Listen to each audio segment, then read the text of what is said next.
Bueno, bueno, hoy vamos a tener un invitado. Primero, agradecerle a todas las personas que están acá. Bienvenidos a una nueva charla de ciencias psicodélicas. Si todavía no nos siguen, nos encuentran como @ciencias.psicodélicas. Y nuestra misión va enfocada en la difusión del conocimiento desde diferentes perspectivas. Por ello, hoy tenemos de invitado a Adrián de la Guerra. Él es ecuatoriano, biólogo y es biólogo y magíster en ciencias en comunicación científica. También hace parte de la Sociedad Ecuatoriana de Psicodélicos y está próximo a sacar un libro sobre los psicodélicos. Bueno, Adrián también es un amigo muy cercano y participante de la Federación Iberoamericana de Enteógenos y Psicodélicos, de psicodélicos y enteógenos. También ha aportado mucho en este proyecto de la revista Minca. Por si les genera preguntas más adelante, les estaremos haciendo un pequeño anuncio publicitario de cómo pueden colaborar en la revista. Y bueno, Adán nos va a hablar sobre los psicodélicos y el cristianismo. Eh, Inicialmente va a ser una charla tipo magistral y al final daremos unos 15 minutos para preguntas y respuestas. Listo, Adrián, adelante. Es todo tuyo.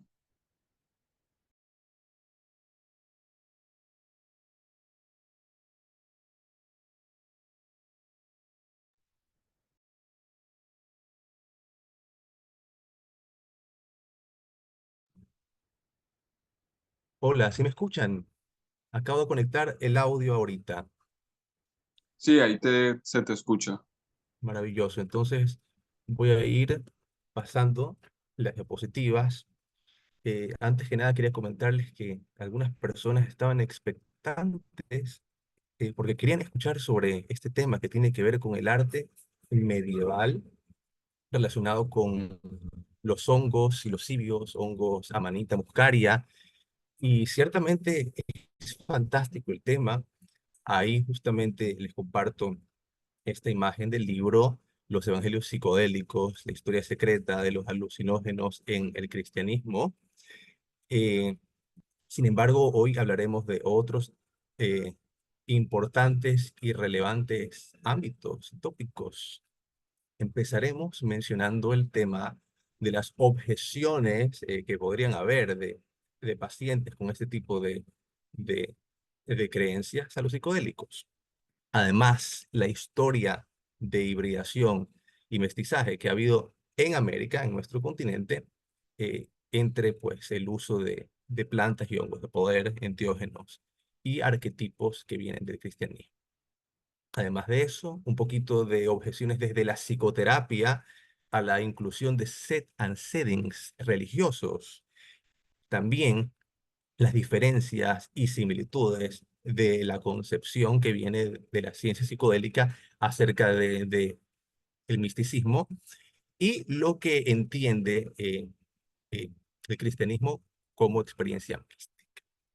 Finalmente, hablaremos un poquito sobre la potencialidad, también como algunas dificultades de usar la Biblia en la integración psicodélica. Muy bien. Antes de pasar a la charla, les quería antes comentar desde qué sitio, desde qué situación estoy haciendo esta charla, porque como ustedes escucharon, no es que yo haya estudiado pues teología, no es que actualmente participe activamente de una iglesia. Sin embargo, cuando era pequeño, adolescente también, eh, sí tuve una fuerte educación cristiana. Y de hecho leí la Biblia 4 veces en total en esa época. Entonces es algo que definitivamente influyó en mí, aunque en la universidad, al menos por un tiempo, me desencanté. Me desencanté, me adherí al paradigma materialista, pero eso no duró tanto. Descubrí los psicodélicos y en una ceremonia de San Pedro o Aucoya pude experimentar algo así como la presencia de Dios eh, en el fuego, en el bosque en el que estábamos, en el humo del tabaco, en los rezos, estaba en el cuerpo, estaba en el interior del alma. Entonces decía, oh, wow, ahora entiendo por qué dicen que Dios escucha nuestros pensamientos y nuestras oraciones. Entonces fue como retomar este ámbito espiritual, aún sin regresar a la religión. Y bueno, poco a poco fui reconociendo que no podía simple y llanamente rechazar ese, ese fundamento, esa educación que recibí, porque uno se puede como enojar, uno puede indignarse ante las cosas que hacen las iglesias. Sin embargo, sentía que era importante reconectar con eso desde el respeto, obviamente no regresando a la iglesia como tal, pero bueno, sí. Ahora, lo que quisiera a través de esta charla es, sí, darles a conocer estos temas de una forma respetuosa.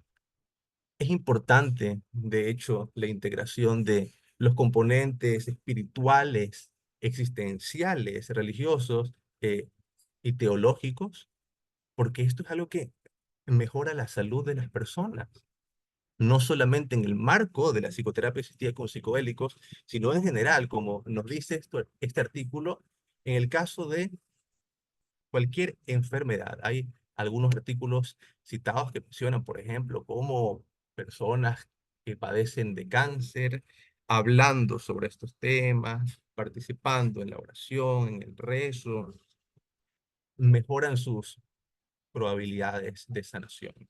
Entonces, es un tema importante. Eh, Asimismo, también, como es obvio, la mayoría de pacientes potenciales vienen de este ámbito, de esta cultura. Es lo que nos han enseñado y he estado aquí al menos 500 años en América y bueno, es parte de la identidad de muchísimas personas. Muchísimas. Entonces empecemos un poquito con el tema de las objeciones, que son dos en general. Nos las da un docente de filosofía de la Universidad de Pittsburgh y que también es el presidente de la Sociedad Psicodélica de Pittsburgh. Él en un artículo pues nos dice que la primera objeción es que muchas personas piensan, ¿no? Que el uso de psicodélicos es algo hedonista, es algo que simplemente responde al deseo de placer. La segunda objeción es que los psicodélicos suspenden y deterioran la razón. Y para esto se citan versículos de la Biblia. Sin embargo, estas objeciones son fácilmente rebatibles. Y él nos da dos respuestas bastante evidentes para las personas que conocemos sobre este tema. Uno, las experiencias con psicodélicos, sobre todo en el marco de la psicoterapia, a veces nos generan pues una confrontación, ¿no? Un contacto con el dolor, con las cicatrices, con aspectos difíciles de nosotros mismos. No es algo siempre divertido en realidad. A veces sí, pero no siempre, definitivamente. Y además, los enteógenos abren la posibilidad, abren la potencialidad de que cultivemos la humildad y la reverencia, que son cualidades bastante ensalzadas por el cristianismo. Entonces, sí, interesante. La segunda respuesta es que la racionalidad no siempre se suspende del todo. Y aún en el caso de que lo haga, el resultado después de la sesión puede ser una conciencia expandida, el darnos cuenta de las cosas que antes, bueno, estábamos rechazando, ignorando tal vez. Entonces hay una conciencia expandida, hay un alimento al pensamiento profundo, un alimento a la intuición. Entonces sí, es una respuesta bastante potente. Yo añadiría acá una tercera objeción y que justamente está en ese texto de Gálatas, la carta a los Gálatas, capítulo 5 versículos 19 al 21, donde se condena la hechicería. Esto es interesante porque el término que se utiliza para aludir a la hechicería es farmakeia, y farmakeia significa, además de hechicería, uso de fármacos, que es el término con el que, bueno, se hace alusión a las sustancias y plantas y hongos psicoactivos, fármacos. Es que siempre en la historia de la humanidad el uso de fármacos psicoactivos, enteógenos, ha estado relacionado con los rezos, invocaciones a deidades, a los daimones, en el caso de la antigua Grecia, daimones que no son equivalentes a demonios, pero que así han sido entendidos. Lamentablemente, encantamientos, en general el uso de la magia, así ha sido siempre en el caso pues, de- del uso, ¿no? de enteógenos. Y es debido a esta condena que se ha ido poco a poco despojando estos elementos tradicionales de la medicina en general. Lamentablemente, es debido a esta condena. Es duro decirlo así, pero viene de este texto que al menos es utilizado como una excusa. Ahora bien, nuestro continente americano es muy interesante porque aquí ha habido un mestizaje maravilloso y que lamentablemente ha sido reprimido, este mestizaje psicodélico con elementos, arquetipos de cristianismo, y es mediante archivos de la Inquisición. Por ejemplo, conocemos que una señora llamada Petrona Rangel fue acusada de embustera supersticiosa, justamente por asegurar que la Virgen era usuaria de peyote. Y eso no lo decía como en mal plan, sino como que, bueno, qué bueno es el peyote y qué sabia es la Virgen, más o menos en ese tono. Hay otros archivos sobre, por ejemplo, Nicolás Candelaria, que era un curandero afro, que en medio de las sesiones de curación con el peyote, oraba a la Virgen de Guadalupe, oraba a San Antonio de Padua.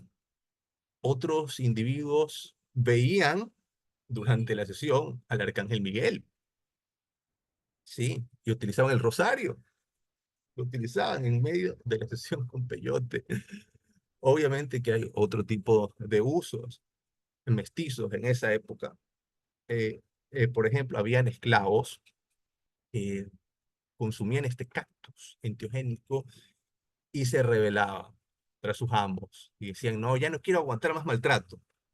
Después de una sesión con el peyote, otros se hartaban de la iglesia e invocaban al diablo de manera expresa, justamente porque al ver a la iglesia católica, al ver al imperio hispánico, a España como algo opresivo, negativo, entonces ellos se iban para el otro lado y decían, entonces si el diablo está en contra de ellos, el diablo es bueno, vamos a invocarlo. Y se hacía, no es un invento. Ahora bien, eh, es interesante que los pueblos indígenas siempre han sido bastante integradores, bastante amplios de miras y han aceptado, han integrado la imaginería, sobre todo católica. Y por ejemplo, es usual en el estado de Oaxaca, en México, eh, justamente estas oraciones, estos cantos a la Virgen, a Dios. María Sabina, por ejemplo, que era un símbolo, un representante del chamanismo de Oaxaca, en mazateco. Ella era una ferviente católica. Ella acababa sus veladas con los niños santos y se iba a la iglesia. Hay, de hecho, algunas iglesias y capillas en las que aparecen representados los honguitos en las sesiones. de la gente, de los curanderos, los pacientes, aparece la Virgen, toca a las personas, los ayuda en su sanación. La Virgen a veces aparece en las visitas y le dice, tienes que comer más hongos, así, a ese nivel. Y eso con respeto, no es una broma, es con mucho respeto que se ha dado esta hibridación. Y bueno, es importante decir que algunos sacerdotes católicos siempre han estado abiertos, no solo desde ahora, incluso desde la época de la colonia, han estado abiertos a este tema. Y por ejemplo, José Luis Sánchez dijo, y lo pueden ver en este video en YouTube, los rituales de hongos son parte de una espiritualidad que puede dar mucha riqueza a la iglesia y al mundo. Entonces, sí, fantástico. La iglesia también se se está abriendo un poquito más, porque ahora es más fácil decir estas palabras. Antes no era recomendable hacerlo. Vámonos al sur del continente, a Brasil. Y bueno, descendientes de esclavos africanos, sobre todo del noreste de Brasil, del estado de Bahía, ellos fundaron algunas religiones ayahuasqueras no ahí en ese territorio, sino en el oeste de Brasil, en la frontera con la Amazonía de Bolivia. Ahí fundaron religiones que integran elementos africanos, amazónicos y católicos.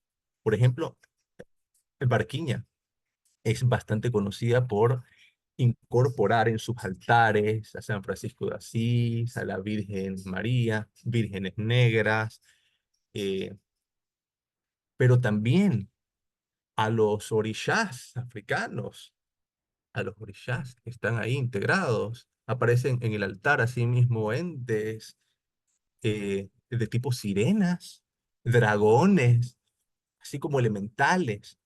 Es una mezcla impresionante.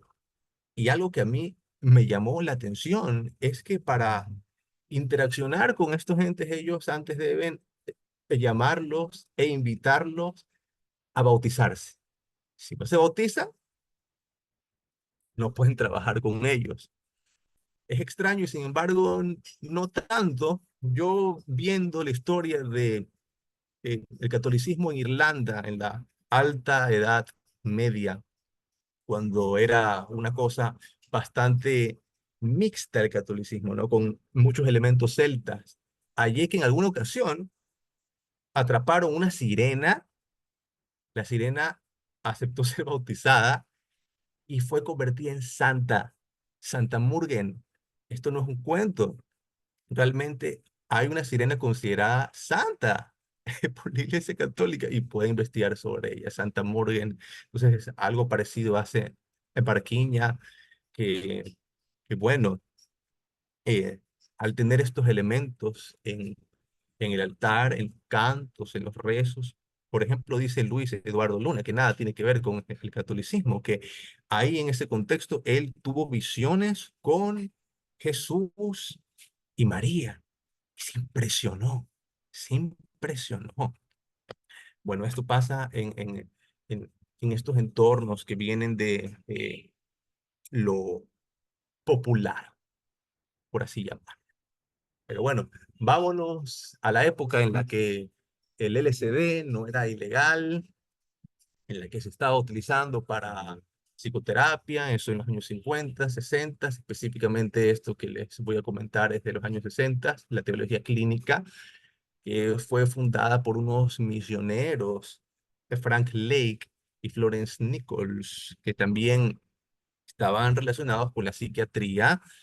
Ellos dijeron, ok, está interesante este uso de sustancias, se va a poder utilizar, por ejemplo, para abordar el sufrimiento de los feligreses, porque no todo es ética en el mundo, saber comportarse, eh, no pecar, hay que abordar el sufrimiento de la gente. Entonces empezaron a usar LSD en terapias para feligreses, preparaban a la gente con oraciones y pasajes de la Biblia, empezaron a darle eh, entrenamiento a sacerdotes, a muchos, a muchísimos, y realmente se indignaron cuando los psicodélicos fueron ilegalizados.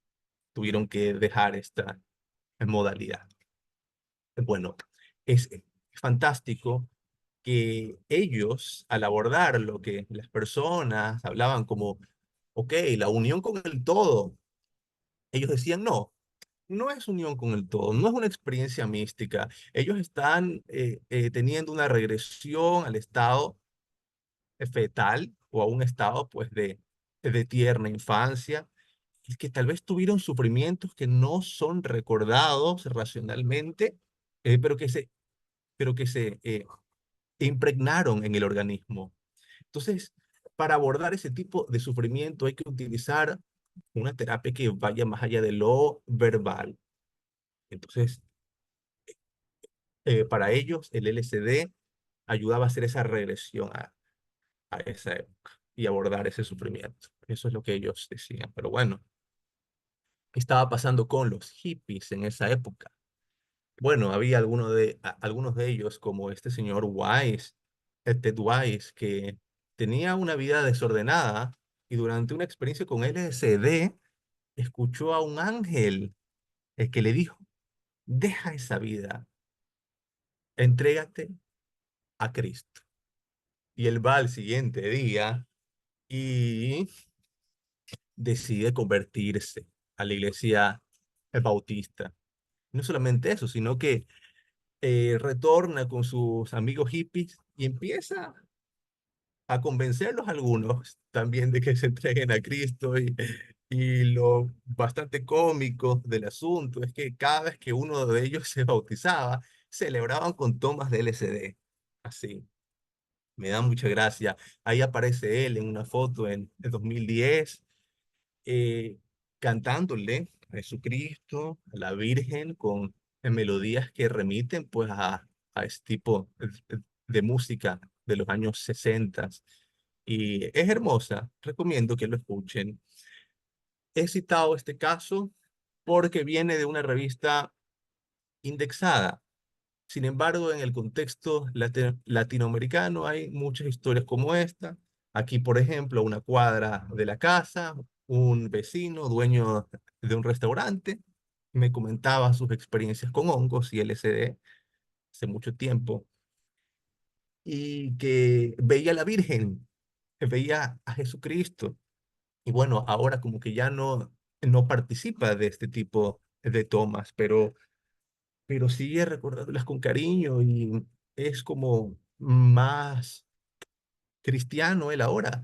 Aún así recuerda con cariño estas experiencias y dice como que sí, sí me gustaría tomar una vez más el LSD. Entonces estos antiguos hippies no olvidan sus experiencias, no las olvidan. Los jesuitas en esa época también estaban experimentando con estos compuestos y veían una explosión de sensaciones sexuales reprimidas, descubrían o redescubrían la imaginación animista, de sentir que absolutamente todo está vivo, hermoso. Hay algunos artículos y libros sobre esto. Me parece, me parece genial. Y bueno, actualmente, como ustedes saben, en la Universidad de Johns Hopkins eh, está haciendo investigaciones con sacerdotes de distintas religiones a ver si es que ellos se vuelven más inspirados, si es que desarrollan otro tipo de valores a raíz de este experimento con psilocibina.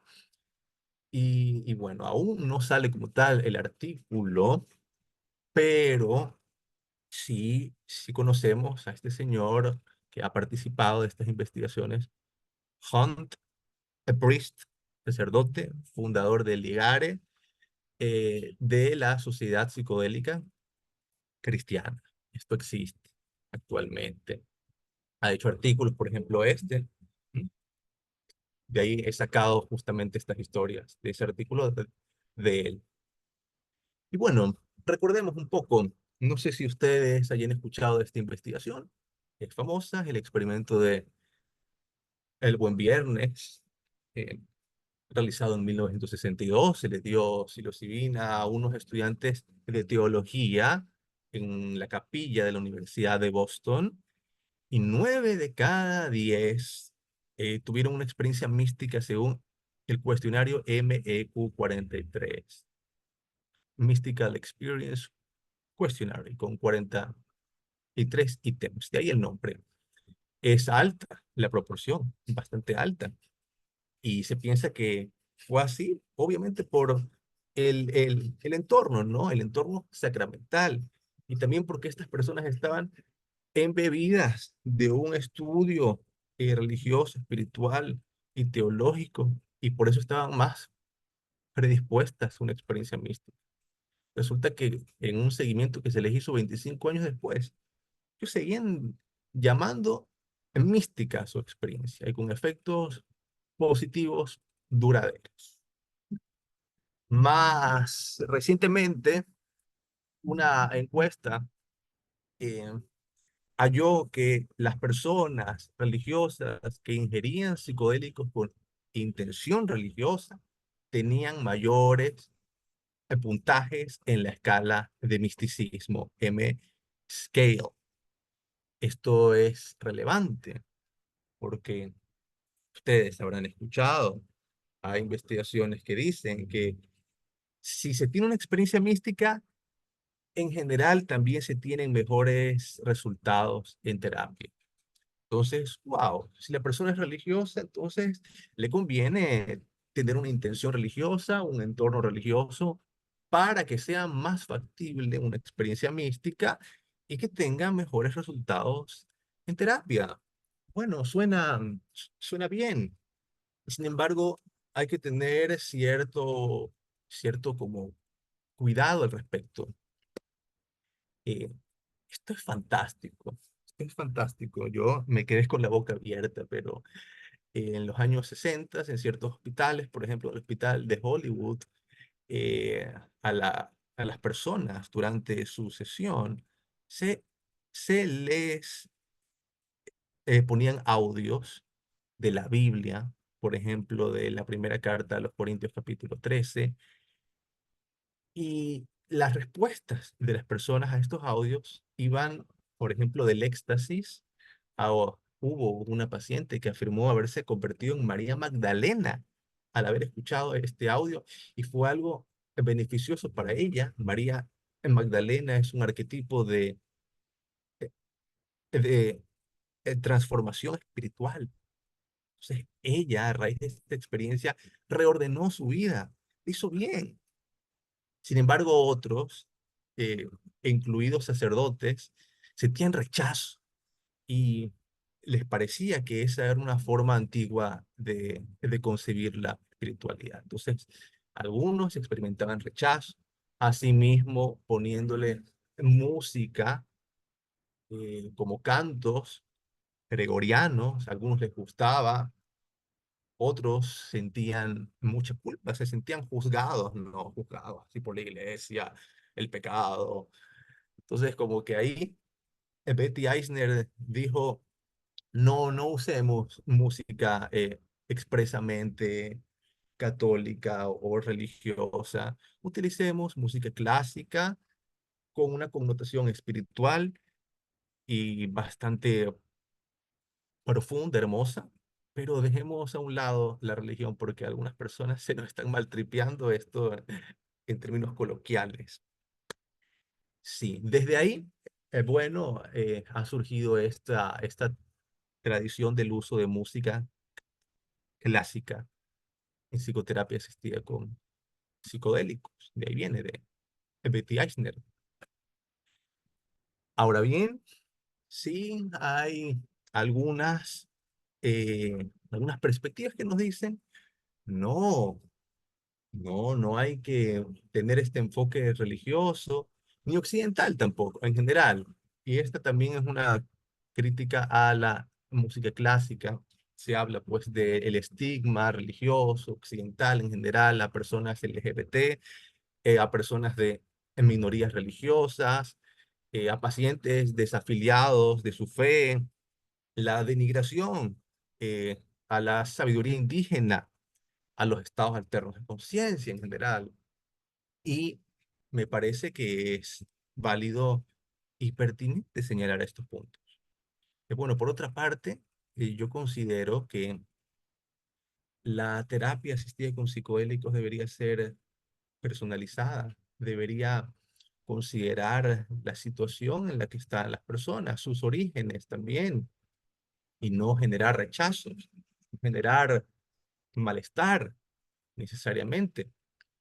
En Estados Unidos se está considerando esta posibilidad de que las personas también puedan acudir al capellán, que es básicamente una persona con una educación terapéutica y con una formación también espiritual y teológica para abordar ciertos asuntos, ciertos componentes religiosos, espirituales y teológicos de las experiencias. Algunos dicen incluso que no debería haber, o sea, que los psiquiatras no son los más adecuados para este tipo de servicios, sino los capellanes y de paso, pues, cobran menos.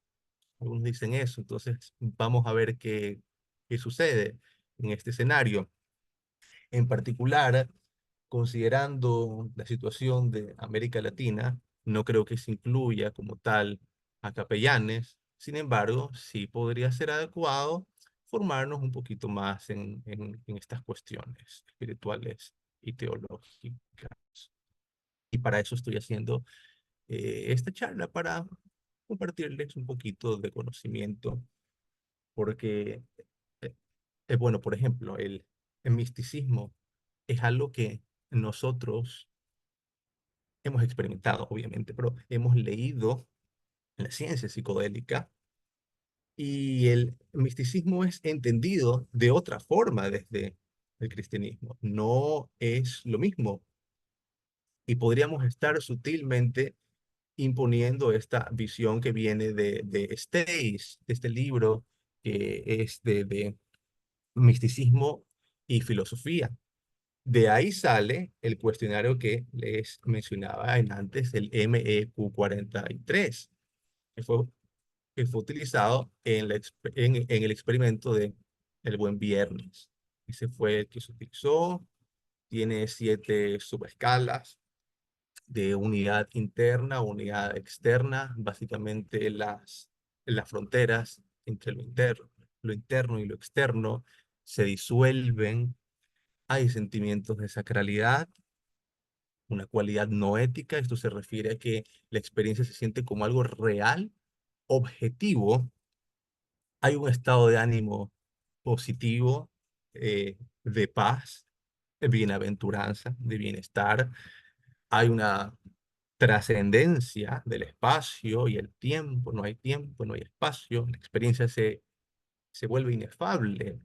Es imposible hablar de ella a través del lenguaje. Es imposible comunicarla adecuadamente a través del lenguaje. Eso es lo que significa inefable. Bueno, esta es la escala MEQ43, desarrollada por este señor que lamentablemente falleció joven, ahogado en el mar, en tanto buceaba. Por eso murió a los 40 años. Ahora, el cuestionario que se utiliza es este, que es una reducción del anterior. Y aquí pues solamente hay eh, 4 subescalas. Inefabilidad sigue siendo la misma, trascendencia del espacio-tiempo, la misma, ánimo positivo, la misma, y las otras que están en amarillo, unidad interna, unidad externa, sacralidad y cualidad no ética, se reúnen en una sola subescala, que es la de misticismo. Bueno, ok, es importante entender que esta concepción de experiencia mística viene de este libro, y este autor a su vez está influenciado por una idea que es el perennialismo, a saber que existe un núcleo universal de experiencia mística, un núcleo común para todas las religiones y culturas. Y bueno, resulta que si analizamos la concepción mística desde el cristianismo, hallamos, ok, que a diferencia del MEQ30, en el que se habla de unidad y fusión, el cristianismo no concibe una fusión con Dios. Se habla así de una unión, pero es de tipo matrimonial.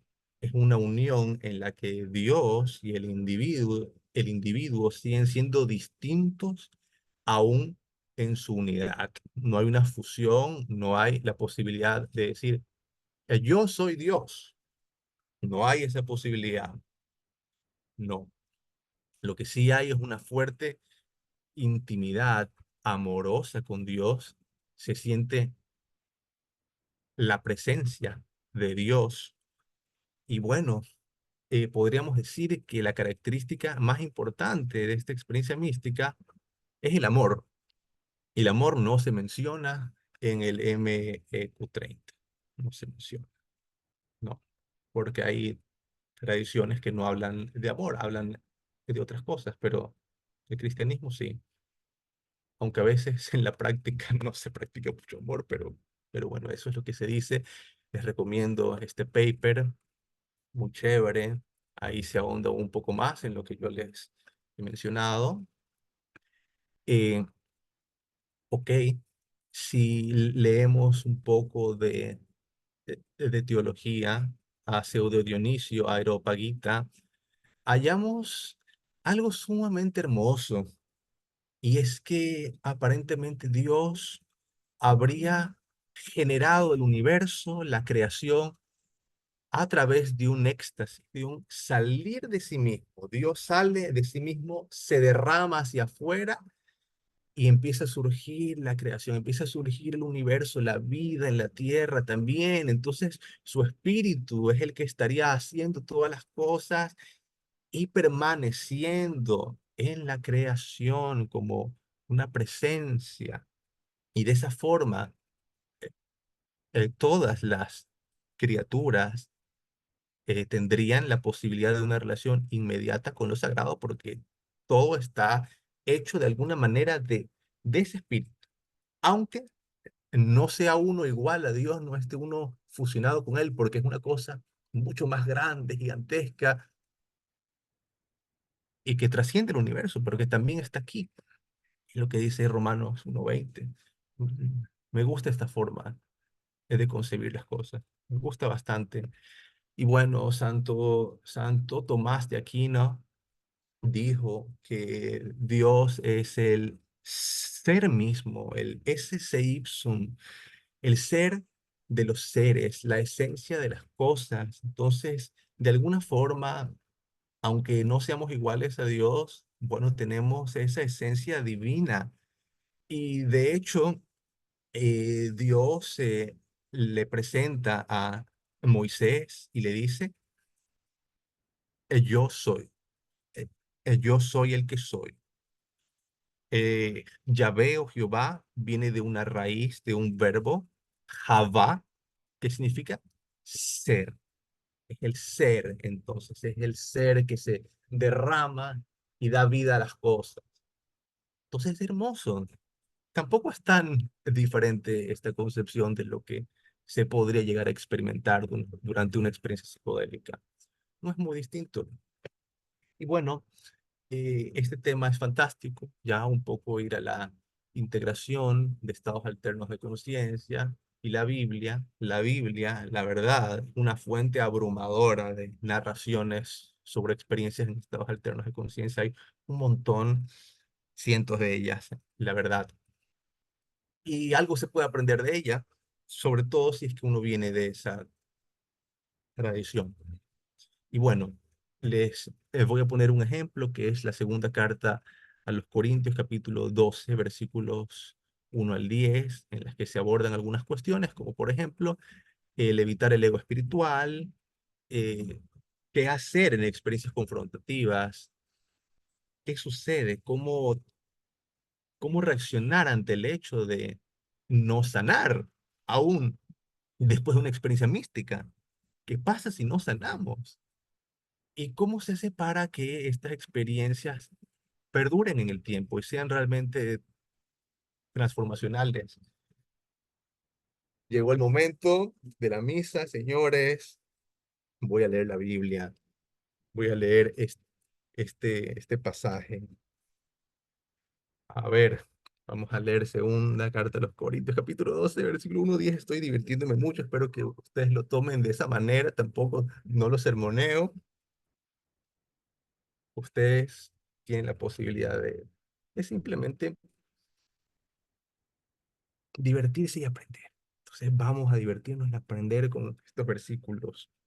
Dice así el apóstol Pablo: ciertamente no me conviene gloriarme, pero vendré a las visiones y a las revelaciones del Señor. Conozco a un hombre en Cristo que hace 14 años, sin el cuerpo, no lo sé. Si fuera del cuerpo, no lo sé. Dios lo sabe. Fue arrebatado hasta el tercer cielo. Y conozco al tal hombre, sí, en el cuerpo o fuera del cuerpo. No lo sé.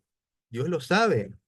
Que fue arrebatado al paraíso, donde oyó palabras inefables que no le es dado al hombre expresar. Entonces ahí está, ahí sí hay una similitud, el componente de inefabilidad. Está presente aquí en esta experiencia del apóstol Pablo. Bueno, sigue diciendo, de tal hombre me gloriaré, pero de mí mismo en nada me gloriaré, sino en mis debilidades. Sin embargo, si quisiera gloriarme, no sería insensato, porque diría la verdad, pero lo dejo para que nadie piense de mí más de lo que en mí ve u oye de mí, y para que la grandeza de las revelaciones no me exaltase desmedidamente el ego espiritual, me fue dado un aguijón en mi carne, un mensajero de Satanás que me abofetee para que no me enaltezca sobremanera. Entonces hay un ataque de una entidad, lo ataca, le causa daño durante la experiencia, lo está atacando Satanás después de haber tenido una experiencia en el tercer cielo. ¿Y cómo reacciona el apóstol Pablo? Vamos a ver.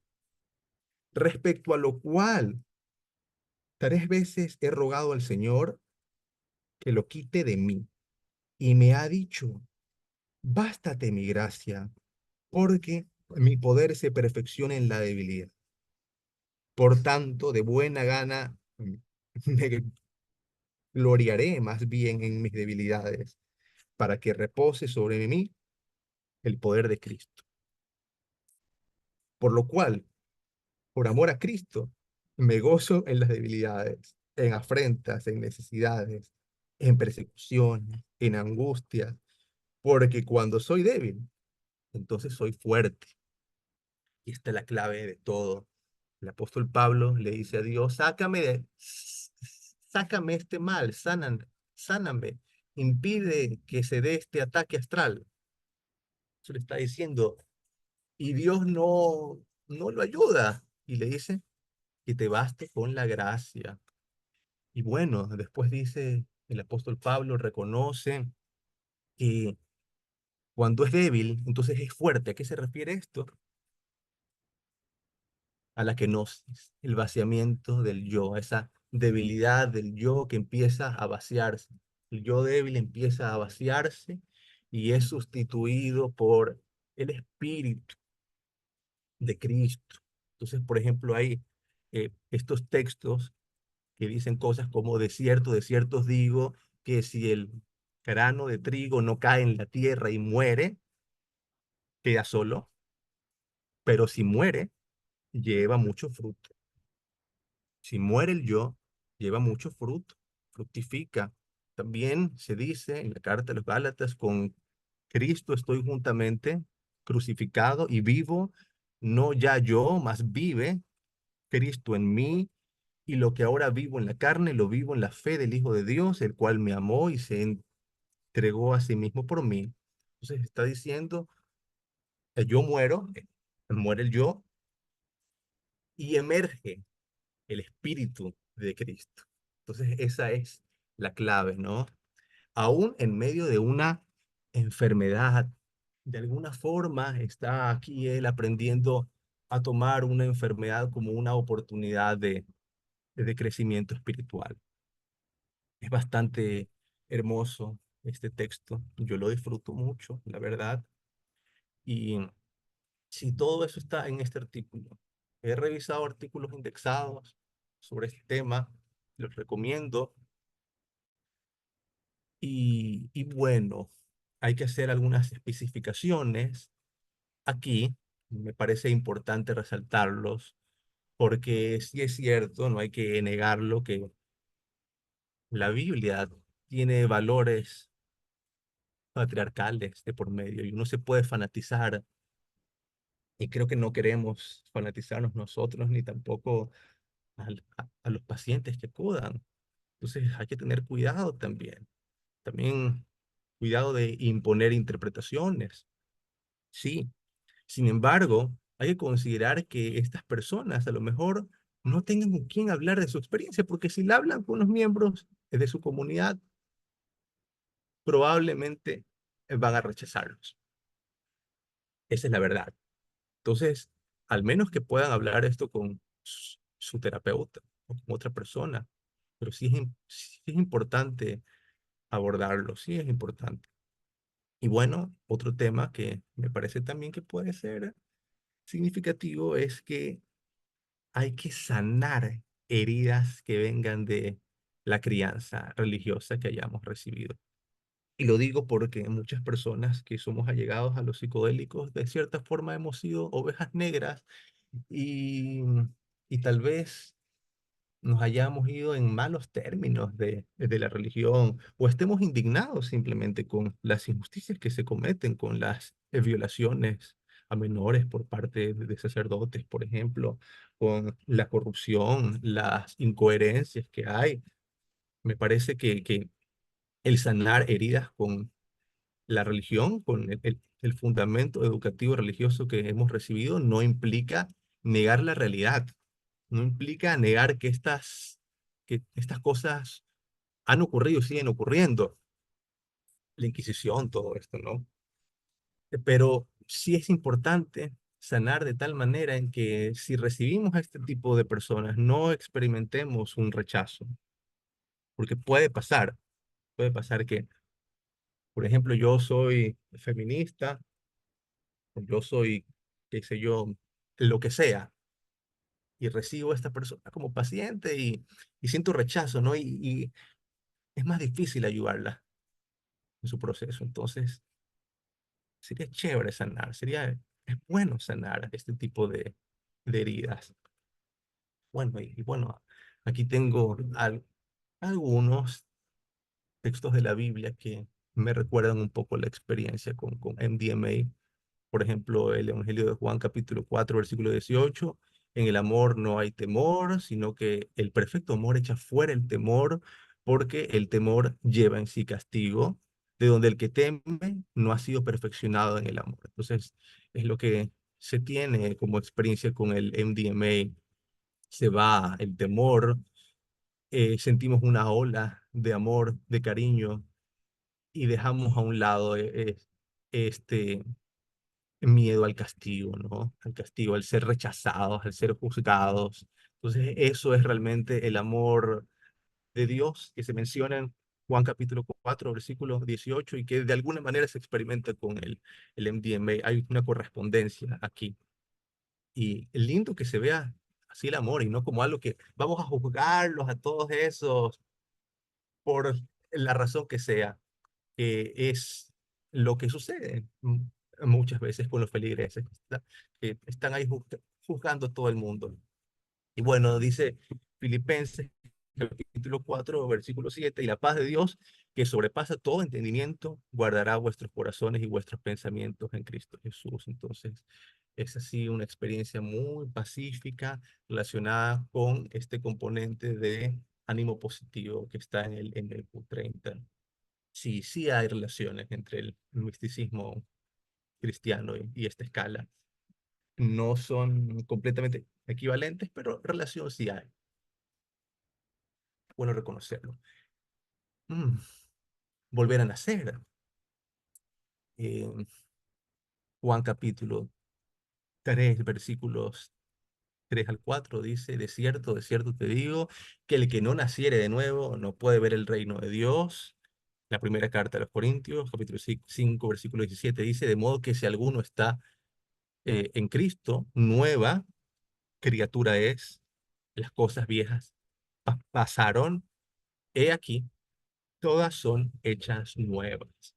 Es lo que se experimenta después de una experiencia mística, ya sea mediada por psicodélicos o no, una renovación del individuo, un volver a nacer. Es lo que estaban experimentando estas personas del siglo primero en el cristianismo. Era algo revolucionario para ellos, no era una ceremonia aburrida, no. Realmente estaban renaciendo, estaban sintiendo un éxtasis. Y bueno, finalmente les comparto un poquito sobre este libro del doctor Rick Strassman, DMT y el alma de la profecía, una nueva ciencia y revelación espiritual en la Biblia hebrea. Es interesante porque no todas las experiencias que se tienen con psicodélicos son místicas, no. Y en la Biblia, muchas experiencias visionarias tampoco aplican como experiencias místicas, no lo son. Y la ciencia psicodélica no tiene un término, un concepto para esto. Por ejemplo, vemos Ezequiel. Ezequiel dice, me levantó pues el espíritu y me tomó. Y fui en amargura, en la indignación de mi espíritu, pero la mano de Jehová era fuerte sobre mí. Entonces, el tipo estaba amargado durante su experiencia y va pues el espíritu y se lo lleva, ¡pum! Lo succiona y lo lleva a un montón de visiones difíciles, difíciles. Esto es una experiencia interactiva con un ente, con un espíritu que lo lleva, que lo succiona. Así que, pero no es una experiencia mística, es una experiencia interactiva, relacional, al igual que las que se tienen en el chamanismo. De hecho, abajo, Amós 7.1 dice algo que yo he visto también en las tradiciones chamánicas. Se dice que Dios estaba criando langostas cuando comenzaba a crecer el heno tardío. Estaba a punto entonces de enviar una plaga, iba a enviar una plaga de langostas y estaba criándolas, estaba a punto de soltarlas. Y cosas así, por ejemplo, dicen los taitas, ¿no? Que un espíritu está ahí dispuesto a enviar una enfermedad a la gente, una epidemia, o está pues dispuesto a causar una inundación o a acabar con los cultivos. Ese tipo de experiencias así suceden, mm, suceden en general. No solamente es algo de la Biblia, el Dios castigador. Bueno, los espíritus amazónicos, andinos, de otras partes del mundo también eran así, también castigan así de una forma destructiva. Este ámbito destructivo de las experiencias psicodélicas hay que abordarlo, hay que darle más importancia. Y bueno, en Jeremías 1.9 eh, se dice, y extendió Jehová su mano y tocó en mi boca, y me dijo Jehová, he aquí he puesto mis palabras en tu boca. Entonces, como que le está poniendo un chip, información, y ya sabe qué decir. Y esas cosas pasan cuando se fuma DMT, que uno puede sentir que le ponen información en la boca, y uno sabe qué decir. Sí. Es fantástico todo esto. Hay otro libro que es de Eric Davis en que se habla de estas experiencias así extrañas con psicodélicos. Y bueno, quería recordarles que el término hebreo para santo, kadosh, significa alteridad, extrañeza. Cuando los serafines de 6 alas decían santo, santo, santo, le dicen a Dios, santo, santo, santo, esto es extraño, extraño, extraño, es extraño, estoy viendo seres de 6 alas, estoy viendo cosas muy, muy raras. Esto es santo, santo, santo, santo, santo, santo, santo. Es una forma, ¿no? De, de toparse con estas realidades alternas que no siempre son amorosas, a veces tampoco son oscuras, son extrañas. Entonces, hablemos más de estas cosas en otra oportunidad, porque ahorita he terminado mi conferencia y quería invitarlos nuevamente a conocer la revista Minca, que es la revista de la Federación Iberoamericana de Psicodélicos y Enteógenos, a enviarnos sus artículos y no solo sus artículos, también sus obras de arte, sus canciones, su, su poesía, sus ilustraciones. Todo eso es importante. No necesariamente tiene que ser un artículo así ah, farmacológico, un artículo con doble ciego. También pueden ser artículos de narrativas abiertas, crónicas y entrevistas, como algunos que hemos citado hoy, como por ejemplo, este de acá, en que nos habla de las experiencias de los evangélicos psicodélicos, de los jesuitas psicodélicos. Son artículos que se podrían enviar y que son como estas narrativas abiertas, crónicas y entrevistas. Y bueno, aquí está el equipo editorial. Eh, He terminado. En 1 hora he hecho la charla. Estoy contento. Me he ceñido el tiempo. Ahí estoy yo, Adrián Guerra, ahí está Sebastián también, parte del equipo editorial. Muchas gracias, espero que hayan disfrutado esta charla. Yo encantado de responder sus preguntas. Bueno, muchas gracias, Adrián, por la presentación.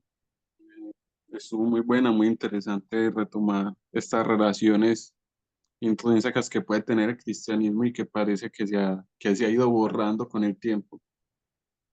Pero retomarlas es una buena tarea para darnos cuenta de que esto de la psicodelia puede alcanzar muchos escenarios y que realmente está relacionado con muchas formas de éxtasis, de experiencias místicas y, y bueno, como profundizar en esas áreas y que la gente tenga más herramientas, que, que tenga un entendimiento más profundo de cómo empezar a abordar si de pronto un paciente, como especificaba, de origen cristiano, con creencias cristianas, cómo poder trabajar con esto, más allá de factores de protectores como la religión, sino como ir a lo específico según el paciente y siempre respetando sus creencias.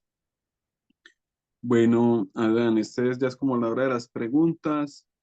Mm, no sé quién quiera hacer una pregunta por ahí, la pueden escribir o si desean también pueden ir levantando la mano y vamos haciendo un orden para que vayan dando sus opiniones. Mientras tanto, reitero la invitación de Adrián a participar de Minca. Todos están cordialmente invitados. No solo recibimos artículos académicos y artísticos, sino también como artículos o presentaciones de personas indígenas y de otras minorías que han sido silenciadas en la academia. Esa es una de los objetivos principales que tenemos desde la revista Minca. Bueno, vamos a ver por aquí. Bueno, por el momento, te comento que nos ven desde Nueva York, Argentina, Colombia, Argentina también. Que, bueno, por aquí dicen que dejaste gente impactada, muy Me interesante. alegro. Sí, está bien, bien profundo. La verdad que sí. Y el tema pues es amplio y daría para hablar de otras cosas, ¿no? Por ejemplo, el arte medieval que representa hongos, hongos silocibios, hongos Amanita muscaria. Ese es otro tema que es impactante. Impactante también eso. Incluso también hay una basílica, me parece que tiene una representación del árbol de la vida con Adán y Eva, que es como un hongo. el árbol de la vida. ¿No Sí, has llegado a ver esa representación?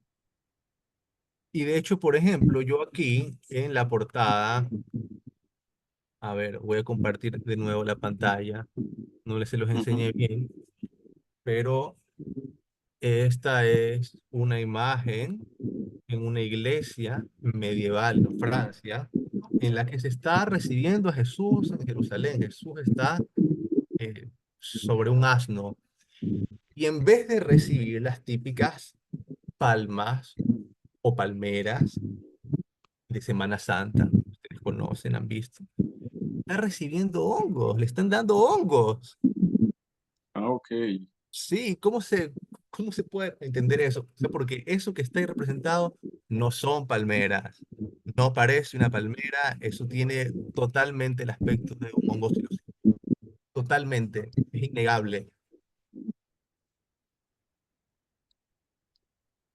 Sí, sí, ahí se va revelando como un poco los antecedentes del cristianismo y su relación con el paganismo y con el uso de psicodélicos.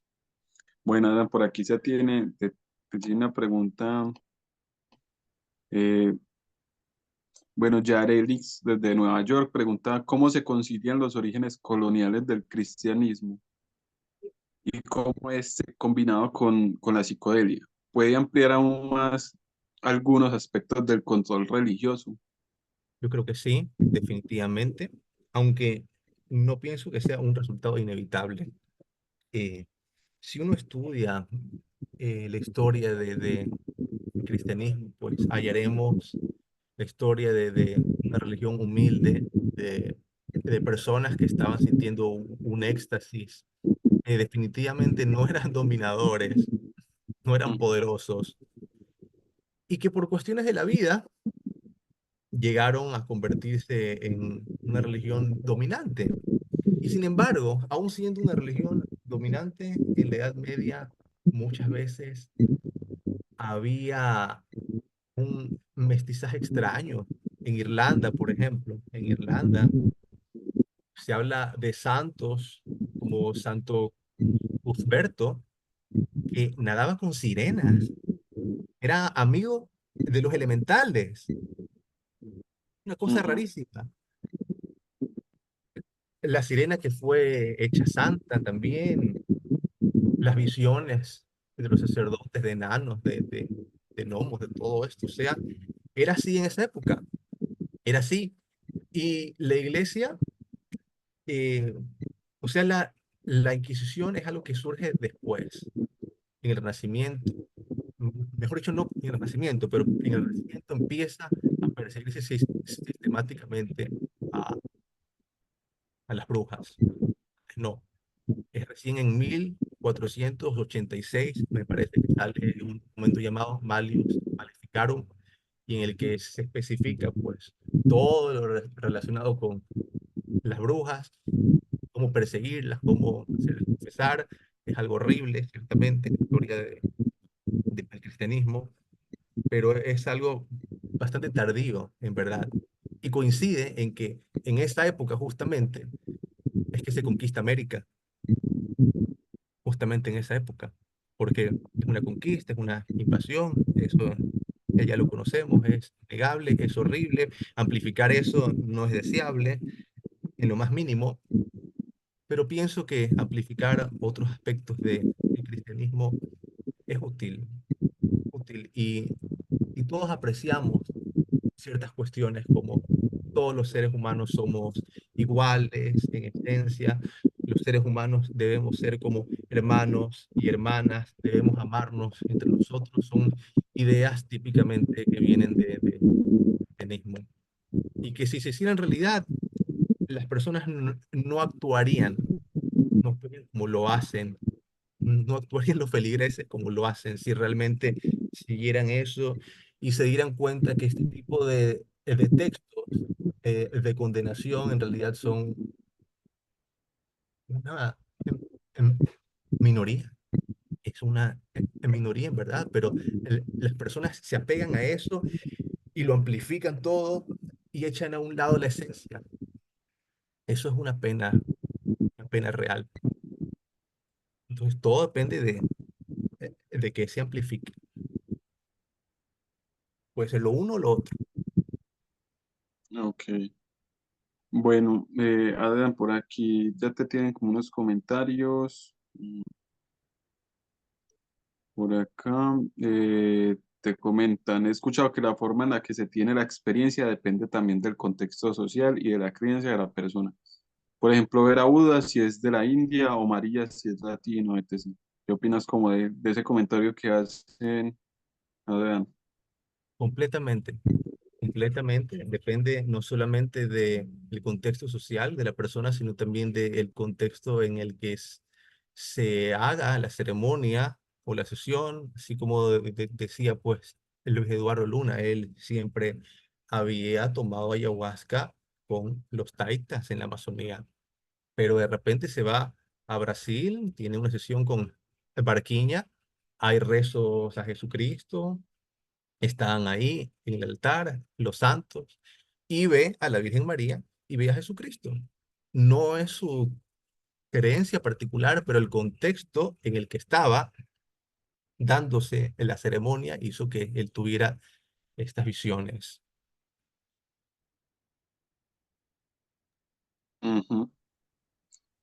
Sí, eso como que también depende mucho, pues todos estos psicodélicos son ambiente dependientes en general. Y es como también de con qué se va cargando la psique y las representaciones que ella a fin de cuentas visualiza. Bueno, por aquí nos comentan, bueno, Yareli nos vuelve a comentar que le gusta mucho la teología de liberación dentro del cristianismo, pero las formas en que a veces se utiliza el cristianismo como arma parecen haber perdido algunas de esas raíces. Totalmente de acuerdo. Ujú. Bueno.